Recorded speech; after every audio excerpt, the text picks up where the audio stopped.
그 교회의 영적 자유와 질서인데요. 사실 원래 이제 정한 제목은 교회 정치입니다. 교회 정치.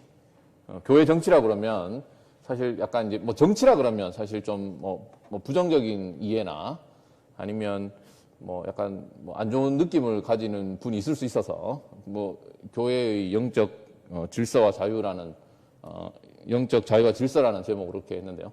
그 교회의 교회 정치와 관련해서 중요한 몇 가지 내용들을 그렇게 이제 약간 공부하는 시간이 됐으면 될 것 같습니다. 그런 식으로 될 것 같으니까 집중해서 생각하면서 잘 들어주시면 좋겠습니다. 아마 교회 정치 그러면 정치 그러면 아마 좀 부정적인 생각을 갖고 계신 분이 계실 거고, 특히 이제 교회 정치 그러면 약간 안 좋은 거 있죠. 뭐 돈을 뿌린다거나 세상 정치와 다르지 않은 그런 모습을 보고, 만약에 김찬영 목사가 정치적이다 그러면 그 뉘앙스가 별로 좋은 의미는 아니잖아요. 아니면 뭐 성광교회가 정치적이다 뭐 그러면 사실 좋은 의미는 아닌데, 기억할 게 있습니다. 물론 교회는 정치적 집단이 아닙니다. 정치적 집단이 아닙니다.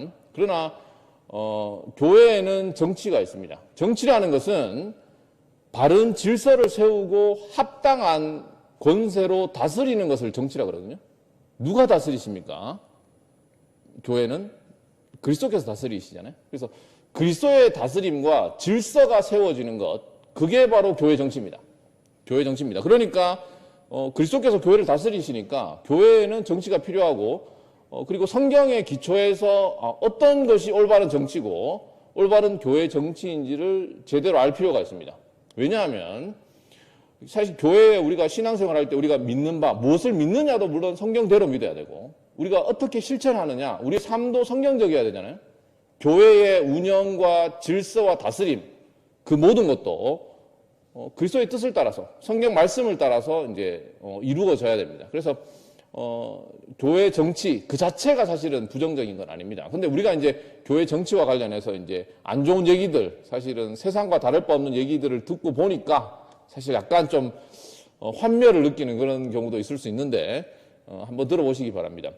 그 교회는 영적인 공동체 아닙니까? 영적인 공동체니까, 영적인 공동체이고 성령께서 다스리시고 인도하시고 참된 자유가 있는 그런 곳이니까, 교회는 그 정치와 본래 맞지 않다 이렇게 이제 생각하시는 분이 있을 수 있습니다.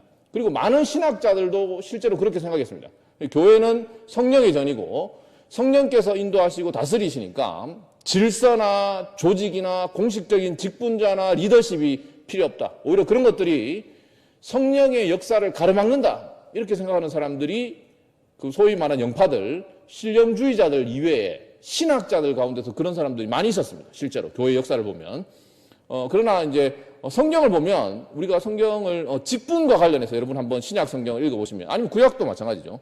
읽어보시면 분명히 하나님께서 하나님의 뜻에 따라서 직분자를 세우고 그들을 통해서 교회를 세우고 질서를 바로잡고 하는 일들이 분명히 나타납니다. 분명히 나타납니다. 그래서 우리도 교회에서 직분자를 세우는 거죠. 뭐 장로님을 세우고 뭐 그 목사님을 청빙하고 이렇게 이제 하는 겁니다. 그래서 우리가 이 오늘 말씀을 들을 때 기억할 게 있습니다. 뭐 제가 굉장히 여러 가지 많은 얘기를 할 건데 거기서 한 가지만 기억하면 좋겠습니다. 교회 안에는 참된 자유와 질서의 조화가 있다. 그걸 기억하셔야 됩니다. 사람의 성향에 따라서 이것도 차이가 사실 나는데요. 나이에 따라서도 차이가 납니다. 예를 들어 좀 나이가 많으신 어른들은 교회 안에서 질서가 바로 잡히기를 늘 원하십니다. 바로 잡히기를 원하고, 그러니까 성향에 따라, 물론 나이 많으신 분에서도 뭐 찢어진 청바지를 입고 이렇게 다니시는 분도 계시지만, 그러니까 뭐 나이와 상관없이 뭐 그래도 주로 이제 젊은 사람들은 아무래도 좀 더 자유를 원하겠죠. 그래서 교회 안에서도 좀 더 자유가 실현되기를 원하고, 영적인 자유 말이죠. 그리고 어른들은 영적인 질서가 잡히는 걸 선호합니다. 일반적으로 선호하는데, 늘 성경을 따라서 참된 자유와 질서의 조화, 그것이 바로 정치, 그리스도의 정치, 교회의 정치가 의미하는 바라고 생각하면 좋겠습니다. 좋은 교회란 어떤 교회입니까? 좋은 교회란 감사가 넘치는 교회고 사랑이 넘치는 교회잖아요. 그리고 이제 그 사랑과 함께, 하나님의 사랑과 함께 하나님의 거룩하심이 드러나는 교회가 아마 좋은 교회일 겁니다. 뿐만 아닙니다. 건강한 교회는 참된 자유가 존재합니다. 그리스도께서 우리를 자유케 하셨잖아요. 진리로 자유케 하셨습니다. 죄로부터 자유케 하셨고 율법의 조문에 그 율법주의로부터 우리를 자유케 하셨고 영원한 정죄에서 죽음에서 심판에서 영원한 형벌에서 우리를 자유케 하셨습니다. 우리의 신앙은 자발적 억지가 아니라 자발적으로 감사함으로 하는 겁니다. 주의 영이 계신 곳에는 자유가 있습니다. 자유가 있습니다. 그래서 이제 뭐 교회의 성향에 따라 다르겠지만 아마 전통적인 교회는 뭐 우리 교회도 여러분들이 뭐 평가해 보실 수 있겠죠. 자유보다는 질서를 존중합니다. 그 성령의 자발적인 역사나 은사나 뭐 이런 것보다 능력 이런 것보다는 물론 그 둘 다를 잘 추구해야 되는데 질서를 존중하는 경향이 있는데 분명 성경은 아주 중요한 어떤 참된 교회, 건강한 교회의 특징으로서 자발적인 섬김과 뭐 성령의 어떤 의외성 이런 것을 분명히 얘기하고 있습니다. 우리는 그런데 당연히 열려 있어야 되겠죠. 그러니까 우리의 삶에 있어서 뭐 하나님의 역사와 기적에 있어도 당연히 열려 있어요. 인도하심에 있어서 열려 있어야 됩니다. 그러나 그와 함께 성경은 동일하게 우리를 자유케 하신 그 하나님께서 무질서의 하나님이 아니시고 질서의 하나님이심을 분명히 말씀하고 계십니다. 그래서 고린도전서 14장 33절에 보시면 우리가 익숙하게 잘 아는 말씀인데 이렇게 말씀합니다. 하나님은 무질서의 하나님이 아니시오 오직 화평의 하나님이시니라 이렇게 말씀하고 있고 그 고린도 교회가 굉장히 은사가 많고 성령의 역사와 자유로움이 있지만 굉장히 무질서하고 참 어려움이 많았던 교회 아닙니까? 그런데 그 교회에 관해서 이제 바울이 고린도서 14장 40절에는 그런 모든 아무리 선하고 복되고 그 은혜로운 그 성령의 역사와 은사라 하더라도 그 모든 일들을 고린도서 14장 40절에 보면 모든 것을 품위 있게 하고 질서 있게 하라 이렇게 이제 말씀하셨습니다. 우리 개혁 개정에는 이제 품위 있게 하라 이렇게 번역을 이제 새로 했는데 예전 우리 개혁 한글 번역에는 적당하게 하라 이렇게 이제 얘기를 하고 있습니다. 그래서 교회 안에는 참된 자유와 함께 질서가 있습니다. 그게 좋은 교회인데 그것을 위해서 이제 교회 정치가 필요한 겁니다. 교회 정치가. 그래서 하나님의 교회에는 참된 자유가 있고 그래서 이 참된 자유와 은혜라는 미명으로 우리는 교회 안에서 자기의 감정과 기분대로 해서는 안 되겠죠. 신앙생활은 자기 마음대로 하는 게 아닙니다. 자기 마음대로 하는 게 아니라 하나님의 뜻대로 하는 겁니다. 심지어 우리의 뭐 감정, 우리가 뭐 은혜 받았습니다. 그 모든 은혜조차도 하나님의 말씀의 질서를 따라서 물론 우리가 그러니까 교회가 잘못된 질서를 세움으로써 그러니까 성경에 없는 질서를 세움으로써 참된 영적 자유, 성령께서 주시는 참된 기쁨과 자유를 제한할 수 있겠죠. 그렇게 되지 않도록 사실은 지도자는 굉장하게 고심을 해야 됩니다. 그러니까 뭐 교회 지도자라면 이제 담임 목사니까 장로님들이 되겠는데 그러니까 교회 안에서 성령께서 주시는 참된 자유가 혹시나 제한되지 않을까 조심해야 되고 반면에 그런 자유가 교회 안에 혼란을 불러일으키지 않도록 또 이제 바른 질서를 세우는 일이 있어야 될 것입니다. 그렇게 하기 위해서 질서 그리고 그 질서를 위해서 교회 정치가 필요하고 그 교회 정치를 위해서 그리스도께서는 정치라는 말이 여전히 뭐 들으시면서도 약간 뭐 좀 안 좋은 뉘앙스를 가지고 계실 수 있는데 어쨌든 그리스도의 다스림, 통치를 위해서 다르게 표현하면 그리스도의 통치를 위해서 주님께서는 교회 안에 직분자를 주시는 겁니다. 직분자를 주셔서 뭐 장로님들 그리고 뭐 목사님 그리고 리더십을 세우고 그리고 뭐 집사님들 그리고 성경에 없는 직분이지만 권사님들을 세우시는 겁니다. 권사님들. 권사라는 직분이 그 성경에 없습니다. 보통 이제 여자 이제 집사님들은 이제 집사님을 하고 권사님으로 이제 보통 이제 권사님 직분을 받으시는데 뭐 나중에 이제 기회가 되면 이제 권사님 직분에 관해서도 제가 이제 말씀을 드리겠지만 성경에는 없지만 그 기능에 있어서는 아주 중요한 권사적 직분이 있습니다. 성경에 보면 권면하고 여러 가지 권사적 여자 성도로서 할 수 있는 섬김의 직분들이 있거든요. 그래서 이제 이 권사님의 직분은 성경에는 언급되어 있지만 그래서 이제 뭐라고 얘기를 하냐면 교회 헌법적 직분이라고 그럽니다. 교회 헌법적 직분. 헌법이 성경보다 더 높은 건 아니지만 교회 법적 직분 또는 교회 헌법적 직분이라고 일컫는 직분입니다. 그래서 교회 안에 이런 직분들을 통해서 주님께서는 질서를 세우십니다.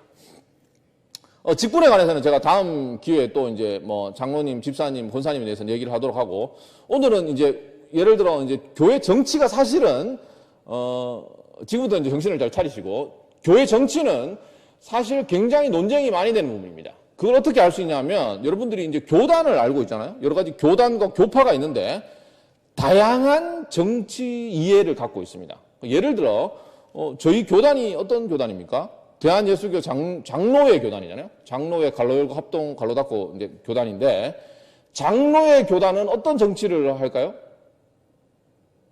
예. 근데 제가 이제 먼저 이제 뭡니까, 이게 선별 답안을 드리면, 정치에 대한 이해는 크게 세 가지가 있습니다. 크게 세 가지가 있습니다. 기억해 두시기 바랍니다. 하나는 감독 정치, 다른 하나는 장로회 정치, 세 번째는 뭐 여러 가지 이름으로 불리는데, 뭐 자유 정치, 조합 정치, 뭐 독립 정치, 뭐 여러 가지 형태로 이렇게 표현이 됩니다. 회중 정치, 이렇게 이제 그 네 번째 제가 언급한 세 번째 언급한 그 이름들은 다 같은 이름인데, 저희 교단이 대한예수교 장로회잖아요. 어떤 정치를 할까요?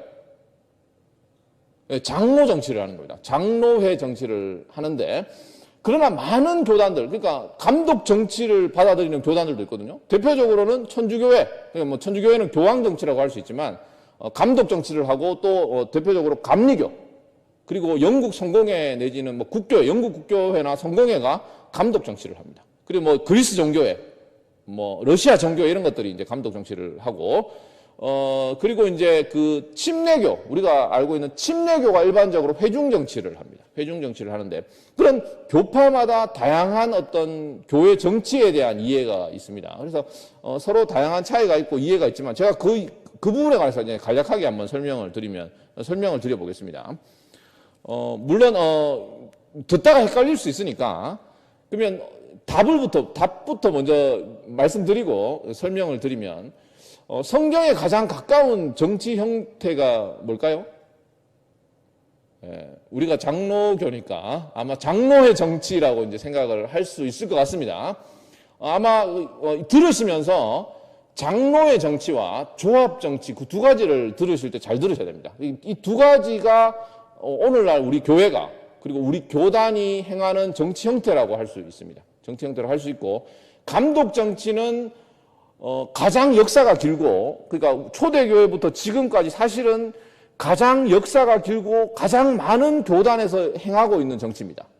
우리 장로교는 아니지만 가장 많은 시대와 범위를 갖고 있는 정치지만, 성경에서 그 근거를 찾기 좀 어려운 정치라고 할 수가 있습니다. 근데 일단 설명은 쭉 해보겠습니다. 감독 정치는 어떤 거냐? 감독 정치는 어떤 교단이 한다고요? 감리교나 천주교나 뭐 영국 성공회 뭐 이런 것들이 이제 이런 교단들이 이제 행하는 정치인데요. 쉽게 해서 감독이 다스리는 겁니다. 그리스도께서 세웠다고 생각하는 감독이 교회를 다스리는 정치, 감독 정치인데, 성경에 감독이라는 직분이 나오느냐? 성경에 감독이라는 직분이 나올까요? 네, 나옵니다. 감독이라는 직분이. 심지어 목사라는 그 직분에 대한 이름보다 더 많이 나옵니다. 감독이라는 말이. 그래서 이제 상당히 감독이라는 말이 많이 나오지만, 그런데 이해하겠습니다. 성경에서 감독이란 말은, 제가 이건 전에도 제가 언급해 드렸는데, 성경에서는 장로와 감독이 같은 직분입니다. 그래서 장로가 하는 기능이 감독입니다. 그래서 그 유명한 그 사도 바울이 디모데에게 말씀한 그 장로님의 자격에 관한 말씀을 하고 주시고 있잖아요. 그 말씀과 관련해서 보면 사실은 거기에 표현은 감독의 자격에 관해서 얘기하고 있거든요. 근데 사실 그 감독의 자격이 사실은 장로의 자격을 얘기하고 있는 겁니다. 장로의 자격을 얘기하고 있는 건데, 이렇게 되어 있습니다. 디모데한테 얘기한 게 아니고 디도한테 얘기한 거네요. 디도서 1장 7절에 보면 이렇습니다. 디도서 1장 7절. 거기 보면 감독이라는 직분이 나오는데, 감독의 자격을 이렇게 얘기합니다. 감독은 하나님의 청지기로서 책망할 것이 없고 제 고집대로 하지 아니하며 급히 분내지 아니하며 술을 즐기지 아니하며 구타하지 아니하며 더러운 이득을 탐하지 아니하며라고 얘기를 하고 있습니다. 그래서 성경에서는 바로 이게 이제 감독 또는 장로의 직분인데 장로님들이 감독을 하는 거예요. 그 교회 감독을 하는 겁니다. 그래서 이제 아니면 그 장로 안에는 목사님도 포함되겠죠. 그래서 그 일을 하는 겁니다. 그래서 장로라는 명칭은 구약 성경에 이제 장로라는 그 장로직이 있었습니다. 그래서 그 당시 구약 성경에서 사용된 그 직분이 그대로 이제 신학 교회가 받아들여서 이제 하는 거고, 감독은 그 장로의 기능을 가리키는 말이 바로 이제 감독이라는 말인데, 감독 정치에서는 장로가 감독을 한다 이렇게 이해하지 않고 어떻게 이해하냐면 장로 위에 감독이라는 직분이 하나 더 있다 이렇게 이해를 하는 겁니다. 그래서 장로들 사이에 분쟁을 해결하거나 장로보다 더 높은 권위를 갖고 있는 직분이 바로 감독입니다. 감독. 그래서 저희 교회에는 감독이 누굽니까? 감독 정치로 따진다면 저희 교회는 감독이, 그러니까 감독 정치에서 말하는 감독이 없는 거죠. 우리 교회에서는 그 교회에서 치리를 하시는, 그리고 교회 성도들을 감독하시는 분이 담임 목사님과 장로님들이에요. 그러면 담임 목사님과 장로님 위에 뭐 누가 또 계시지 않잖아요. 또 계신 분이 계신다, 예수님이 계신다, 뭐 주님 빼고 사람들 사이에 감독으로서는 그냥 장로님과, 그러니까 여러 명의 장로님과 목사님이 교회를 감독하는 게 장로 정치입니다. 그건 감독 정치가 아니고 장로 정치고, 감독 정치는 그 장로님을 위해 또 한 사람이 또 있는 겁니다. 그래서 최종 그 결정권자가 있는 겁니다. 최종 결정권자. 한 명의 최종 결정권자가 있는 게 바로 감독 정치입니다. 그런데 이런 게 있습니다. 왜 그러면 성경에서는 한 교회를 복수의 장로님들이, 그러니까 리더십이 두 가지인 거죠. 복수의 리더십이 다스렸는데 왜 감독 정치가 역사 속에서 나타나게 했느냐? 교회에 여러 문제들이 있잖아요. 교회에 여러 문제들이 생기고, 그 교회의 문제가 단순히 한 개교회의 문제가 아니라 여러 교회의 문제가 된 겁니다. 여러 교회의 문제들. 그러니까 예를 들어 한 교회의 문제가 그 개교회만 문제가 되는 게 아니라 교리적인 문제면 교회들이 함께 힘을 합치게 됐어요. 함께 힘을 합쳐서 회의하고 협력하고 의견을 나누고 이렇게 하게 되지 않겠습니까? 문제에 같이 맞서기 위해서. 거짓 선지자들에게 한 교회에만 거짓 선지자가 찾아오는 게, 신천지가 한 교회만 찾아오는 게 아니고 여러 교회에 찾아오니까 그 교회에 이제 그 사람들이 이제 그 문제를 협력해서 맞서게 됐어요. 협력해서 맞서게 됐는데 어떤 일이 벌어졌냐면, 그렇게 협력해서 맞설 때 큰 교회와 작은 교회가 있겠죠. 여러 교회가 함께 모이겠죠. 함께 모일 때 그 권위와 이 약간 어떤 의미의 권세가 큰 교회나 아니면 굉장히 뛰어난 리더십을 가진 목사님이나 장로님이 있는 교회들이 있을 수 있지 않습니까? 그러니까 굉장히 뛰어난, 아주 독보적으로 뛰어난 목사님이나 장로님이 있거나, 아니면 지역적으로 굉장히 큰 교회, 아니면 대도시 교회, 이런 교회와 작은 교회들이 같이 모여서 이제 회의를 하는 거죠. 그러면 어떻게 되겠습니까? 그 큰 교회나 아니면 굉장히 뛰어난 목사님이나 장로님에게 권위가 집중이 되는 겁니다. 권위나 권한이 집중되면서, 그렇게 되면 어떻게 될까요? 굉장히 뛰어난 분이 살아 계시는 동안 그런 어떤 뭐 교리적인 문제나 실천에 관한 문제가 그분을 통해서, 아주 뛰어난 분이니까 그분을 통해서 문제가 쉽게 잘 해결되는 겁니다. 쉽게 잘 해결되는 일이 생겨났습니다. 그리고 교회가 클수록, 아니면 또 그런 어떤 대도시, 그래서 이제 역사의 그 흐름을 보면 대도시의 큰 교회의 어떤 그 최고 그 리더십을 갖고 있는 사람들이 다른 교회에도 영향을 미치고 권위를 행사하고, 뭐 다르게 표현하면 정치적인 힘을 행사하는, 개교회가 그 교회 안에서 스스로 뭔가 문제를 해결하고 그 어떤 뭡니까 교리적인 문제든 삶의 문제를 해결하는데 영향력을 행사하는 그런 분이 생겨나게 된 겁니다. 그래서 그런 일들을 통해서 이게 더 합리적이고, 이게 한 명이, 그러니까 머리가 하나면 보이는 머리, 그러니까 그리스도께서 온 교회의 머리시지만 가시적인 교회에 있어서 보이는 머리, 강력한 머리가 하나 있으니까 문제가 해결이 잘 되는 거예요. 그래서 이제 그렇게 해서 이제 감독 정치가 상당히 오랫동안 자리 잡게 되었고, 그리고 나서 어떻게 됐겠어요? 여러 가지 그러면 대감독들, 대주교들, 대도시의 감독들 사이에 또 그 의견을 결정할 사람들을 원하게 되겠죠. 그렇게 해서 교황이 등장하게 되는 거예요. 교황이. 그래서 교황제가 나타났어요. 그러니까 교황제도 결국 감독 제도의 결론이 바로 교황제라고 할 수 있습니다. 그런데 이런 어떤 감독 제도, 이런 감독 제도는 성경적 근거를 찾기 힘듭니다. 그러니까 역사 속에서는 아주 빠른 시간 속에서 거의 2세기 가까이, 그러니까 그 사도들이 사라지고 나서 거의 2세기 가까이에 감독이 나타나거든요. 감독이 나타나서 6세기, 5세기, 6세기가 되면 거의 감독제를 넘어서 이제 교황제가 거의 확립이 됩니다. 그런데 그런 어떤 일들이 역사 속에서 일어나서 그 16세기까지 계속 이어지거든요. 거의 1500년 동안 그런 형태가, 우리는 익숙하지 않지만 그런 형태가 교회 안에 자리 잡게 됩니다.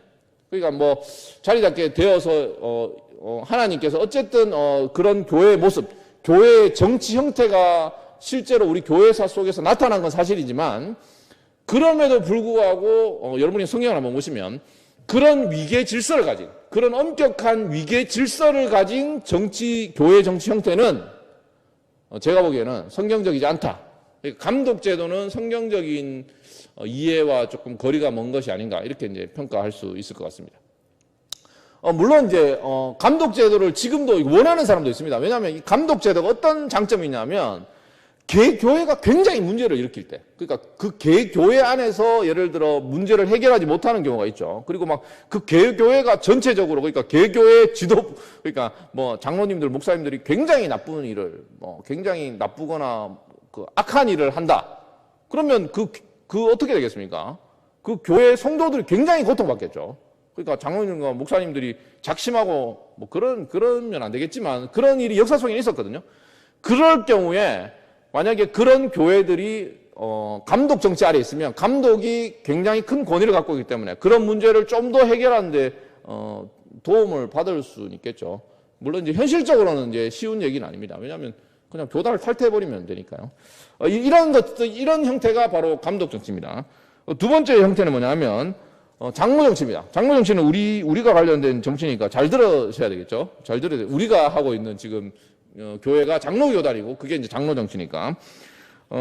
장로 정치는 역사적인 배경은 생략하도록 하겠습니다. 역사적 배경은 생략하고 장로 정치는 이런 겁니다. 장로 정치는 장로의 정치는 그 우리 교단 헌법에 어떻게 설명하고 있는지를 소개하면 이렇습니다. 이 장로의 정치는 지교회 교인들이, 그러니까 여러분들이죠, 성도들이 장로를 선택하여 당회를 조직하고 그 당회로 치리권을 행사하게 하는 주권이 교인들에게 있는 민주적 정치다. 이게 바로 장로 정치입니다. 장로의 정치가 어떤 의미인지 알겠죠? 그러니까 성도들이 장로님을 그 교회 대표자를 뽑습니다. 대표자를 뽑고, 그러면 목사님은 어디 갔느냐? 목사님은 여러분들이 청빙을 하잖아요. 그러니까 목사님이든 장로님이든 그 교회가 자발적으로, 뭐 여기 표현 우리 교단 헌법에 따르면 민주적이라는 표현까지 썼는데, 민주적으로 자발적으로 선택해서 치리회를 구성합니다. 치리회. 그러니까 교회를 다스리는 권한을 이제 부여하는 거죠. 그러면 이제 소위 말하는 일종의 간접 민주 정치로 생각하시면 되겠습니다. 그런 식으로 이제 정치를 그래서 그 어떤 치리회를 통해서 그리스도께서 교회를 다스리는 거. 그게 바로 뭐다? 장로의 정치입니다. 그래서 장로의 정치는 그런 의미에서 제가 전에 얘기한 것처럼 장로님의 권위와 장로님을 상당히, 목사님을 굉장히 존중하고 존경해야 되는 거죠. 이것과 함께 또 한 가지 이 장로의 정치의 중요한 특징이 있는데, 장로의 정치와 여러분이 그 조합 정치를 구별할 필요가 있는데, 구별할 때 중요한 게 뭐냐면, 장로의 정치는 그 교회에 보면 당회가 있죠. 당회가 치리회입니다. 소위 여러분 임시당회도 하고 정기당회 당회로 모이잖아요. 그 당회가 이제 목사님과 장로님들로 구성되는데, 그 당회가 치리회인데, 그 당회라는 치리회 말고도 그 위에 상회의 치리회가 있습니다. 그 위에 치료가 있는데 그게 뭘까요? 노회입니다. 노회. 노회 들어보셨죠? 노회는 뭐냐면 해당 지역에 이제 노회들이 있는데 노회 그 노자가 뭐 장로회 바로 그 노자입니다. 그래서 노회가 있는데 그 노회는 해당 지역의 목사님들과 그 당회에서 그 개교회 당회가 있잖아요. 당회에서 총대로 보내는 그 대표로 다시 뽑아서 보내는 그 총대 장로님들로 구성해는 노회와 또 그 위에는 대회나 총회가 있습니다. 그래서 장로의 정치는 교회 개교회 안에서는 당회를 그러니까 성도들이 그 어떤 교회의 어떤 그 그리스도의 통치에 참여하지 않는 게 아니라 장로님들을 세워서 장로님들을 주로 해서 이제 치리하는 게 이제 장로의 정치잖아요. 그러면 당회가 있습니다. 당회가 있는데 그 당회 말고도 또 치회가 있는데 그 치회가 뭐냐면 노회와 총회가 있는 겁니다. 그래서 당회와 노회와 총회는 분리된 게 아닙니다. 그러니까 우리 장로회의 아주 중요한 특징이 뭐냐면 우리 장로회는 상회, 그러니까 노회나 총회의 결정을 굉장히 잘 알아야 됩니다. 굉장히 잘 알아야 됩니다. 그러니까 저와 여러분들은 장로회 교단이면 노회나 총회의 결정을 알아야 되고 거기에 복종을 해야 됩니다. 그러니까 그러니까 감독 정치는 그 감독들이 알아서 이제 위에서 권위를 행사해서 이렇게 해라고 하면 이제 그게 이제 물론 이제 이렇게 해라는 게 하나님 말씀을 떠나서 요구한다는 의미는 아니고, 그러니까 하나님의 말씀에 대한 해석에 기초해서 이렇게 해라고 하면 이제 하는 건데, 장로회는 그렇게 하기로, 우리는 우리가 이 장로님을 뽑았고, 그리고 또 그 장로님들은 또 당회에서 또 대표로 또다시 상회, 노회 대표자로 뽑아서 보냈고, 그래서 그 총회는 또 그 총대를 또 노회에서 총대를 뽑아서 또 보내니까 그 모든 것이 간접적이지만 우리가 그리스도의 통치에 대한 권한을 그분에게 맡긴 겁니다. 우리가 그리스도의 통치에 복종하는 질서는 결국 하나님의 말씀에 일치하는 교회가 되기 위한 노력이어야 되고, 그리고 이런 어떤 정치 질서는, 그러니까 교회 정치 질서를 얘기하는 겁니다. 교회의 질서는 성령의 인도하심과 그 자유를 조금이라도 제한하거나 억압하는 쪽이 아니라 참된 자유를 하나님의 말씀에 따라 누리는 그런 질서가 되기 위해서 하나님께 허락하시는 거예요. 그러니까 단순히 여러분이 교회 정치나 아니면 질서라고 했을 때 그것은 단순히 어떤 이건 교회 부수적인 게 아니고, 여러분이 이제 어떤 장로님을 뽑을 때 아니면 교회 어떤 직분을 행할 때 그 모든 것조차도 사실은 성경에 있는 것들을 우리가 실천하고 하는 겁니다. 실천하면서 그리스도를 높이고 하나님을 영화롭게 하고, 그리고 성도들을 돕고 섬기고 그리스도의 몸을 세우기 위한 질서와 조직이라는 것을 잊지 마시고, 이게 단순히 외부에서 그냥 들어온 게 아니라, 그러니까 교회에서 장로님이 있고 이런 장로 직분이 왜 있단 말이지. 교회 장로님 세로 그런 얘기가 듣잖아요. 제 교회는 알겠지만 듣지 않습니까? 장로님 세워놨더니 교회를 너무 힘들게 한다라든가, 아니면 너무 함부로 성도들이 너무 질서 없이 마음대로 속에 오는 대로 한다. 이런 것들을 보고 저와 여러분들이 단지, 이건 우리가 반작용에 의해서 그냥 사람들, 이게 너무 힘드니까 성경에 있는 질서와 직분자와 아주 중요한 하나님의 말씀임에도 불구하고 이런 것들이 필요 없다라고 얘기를 하거나, 아니면 그 반대로 질서, 중요한 우리의 성경에서 얘기하는 그런 하나님의 말씀을 기초로 해서 우리가 신앙생활을 하고 질서를 세우고, 그런 것들이 다 우리가 하나님께서 참으로 우리의 연약함을 아시고 우리를 사랑하셔서 주신 질서고 그 안에서 참된 영적 자유를 누릴 수 있는 것임을 잊지 말았으면 좋겠습니다. 여러분 제가 상당히 복잡한 얘기를 했는데요. 기억하시기 바랍니다. 교회는 참된 영적 자유와 질서의 조화가 있어야 되고, 그것을 위해서 직분자가 존재하고, 그 모든 직분들은 그것을 통해서 참으로 그리스도를 영화롭게 하고 성도들을 돕는 직분이다, 섬기는 직분임을 잊지 마셨으면 좋겠습니다.